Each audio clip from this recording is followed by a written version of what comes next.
It's bit surprising ఎందుకంటే ఈ comment రావడానికి, ఎందుకంటే మా జర్నీ స్టార్ట్ అయింది ఈ హాస్పిటల్ లాంచ్, మా ఫస్ట్ హాస్పిటల్ ఇనాగ్రేట్ చేసిందే మన హానరబుల్ ఎక్స్ సీఎం కేసీఆర్ గారు. ఆయన గోల్డెన్ హ్యాండ్తో చేయబట్టే we have become a 24 hospital chain. Then many ఇన్స్టెన్సెస్లో హరీష్ రావు గారు చేశారు. ఆ రోజు ఈటల రాజేందర్ గారు బీఆర్ఎస్లో ఉన్నప్పుడు ఆయన కొన్ని ఇనాగ్రేట్ చేస్తున్నారు. ఒక 1.5 year బ్యాక్ హానరబుల్ స్పీకర్, అప్పుడున్న హానరబుల్ స్పీకర్ మన women and child hospital open చేశారు. ఇట్లా ఓపెనింగ్స్ అనేది ఆ రోజున్న ప్రెసెంట్ గవర్నమెంట్ ఉన్న సినారియోస్ బట్టి, ఆ రోజున్న దీన్ని బట్టి ఓపెన్ చేస్తారు. మనం నాసిక్కి వెళ్తే నితిన్ గడ్కరీ గారు ఓపెన్ చేశారు.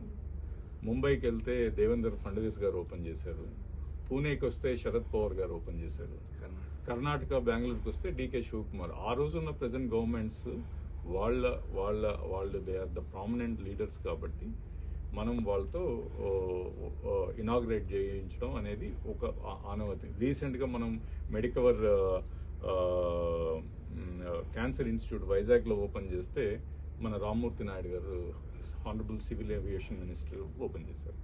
సో బేసిక్గా we are oriented with the government పీపుల్తో, గవర్నమెంట్ రిప్రజెంటేటివ్స్లో ఆ రోజున్న పాపులర్ దీంతో ఓపెన్ చేస్తాం. సో అట్లనే వరంగల్ హాస్పిటల్ అనేది మన honourable present CM Revanth Reddy గారి చేత ఓపెన్ చేయించడం జరిగింది. ఆ రేవంత్ రెడ్డి గారిని కనెక్ట్ తీసుకునేదాన్ని అంటే, రేవంత్ రెడ్డి గారి ఫ్యామిలీకి doctor Sharath is a personal doctor. అది ఈ రోజుతో స్టార్ట్ అయింది కాదు. వే బ్యాక్ ఇన్ 2014-13 నుంచి హీఈస్ 7 నుంచి is a personal doctor for them. So వాళ్ళ బ్రదర్స్కి కానీ వాళ్ళ ఫ్యామిలీలో కానీ he use to treat.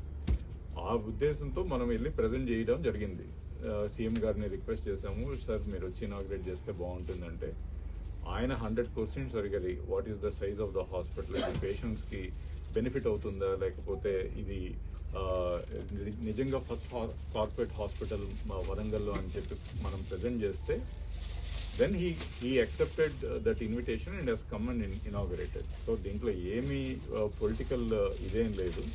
This is just a routine norm which we practice in any of the hospitals.